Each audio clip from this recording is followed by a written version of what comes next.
Hi, I'm st.constantine. On this episode of Travels with Phil, I'm going to be talking about firewalking. I've done it myself, and I'm going to tell you about how it's possible to do it. Firewalking is an ancient ritual of walking barefoot over a bed of hot embers, with the earliest known record dating back to India around 1200 before the Common Era. Though it has long been used for religious, spiritual, and cultural purposes, modern versions have adapted it for corporate and personal empowerment events.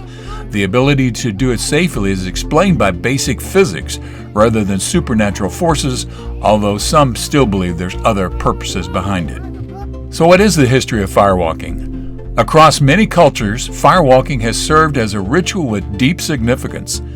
The oldest documented ritual comes from Iron Age India, where two Brahmin priests firewalked as part of a competition. The Kung Bushmen of the Kalahari Desert did firewalking, and it was used for healing and to ignite their individual energies. And even in the Romans, ancient Roman families, the hierarchy, I'm not sure how to pronounce that, performed an annual firewalk for the god Apollo. In the 13th century, villagers in the Greek town of Kasti began an annual firewalk to honor St. Constantine. Hey, great name.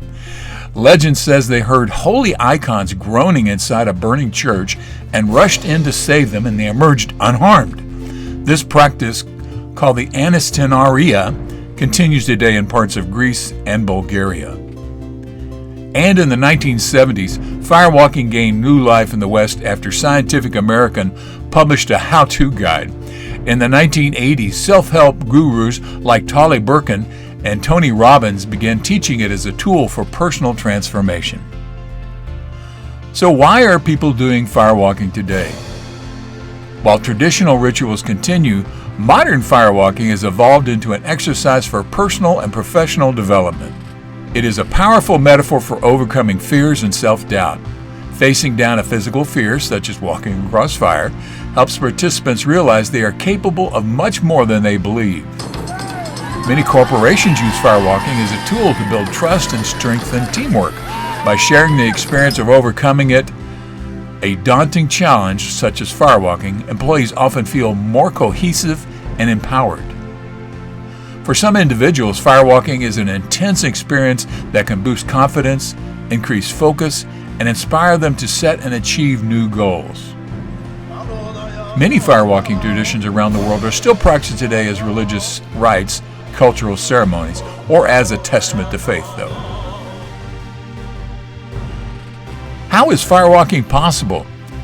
The phenomenon is not supernatural, but is explained by basic physics, particularly the principle of thermal conductivity, heat capacity, and speed. The wood embers used for firewalking are a poor conductor of heat. This means they transfer heat slowly to your feet, which gives you enough time to cross before being burned.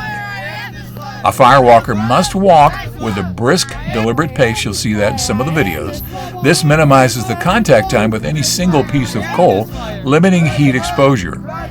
Running, though, is not advisable, as it can get feet to sink deeper into the embers or even kick up some flames.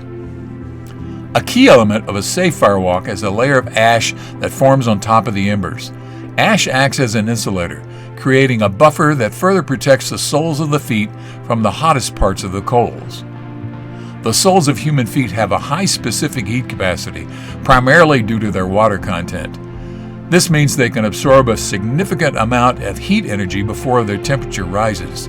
The rich blood flow in the feet also helps to quickly dissipate any heat that is absorbed, and if you have feet like mine, you may have some calluses on them.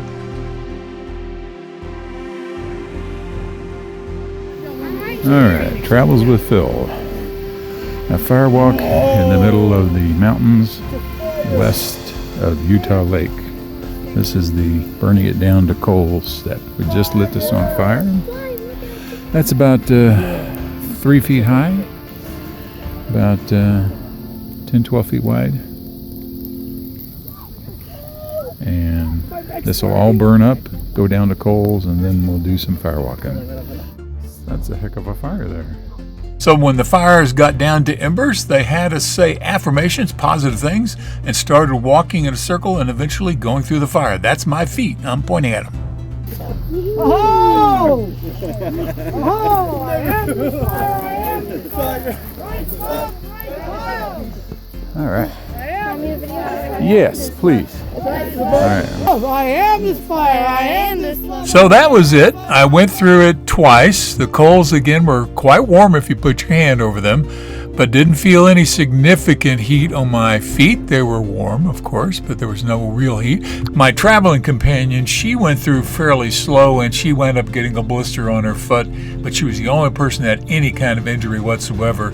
Overall, I can't say that I had any great spiritual development while I was there. I knew that the possibility of getting hurt was pretty small, but I treated it as an interesting experience. So if you decide to go firewalking, make sure you follow the instructions of the people that are doing it out there and don't feel obligated to try and dance. Travels with Phil, back to you.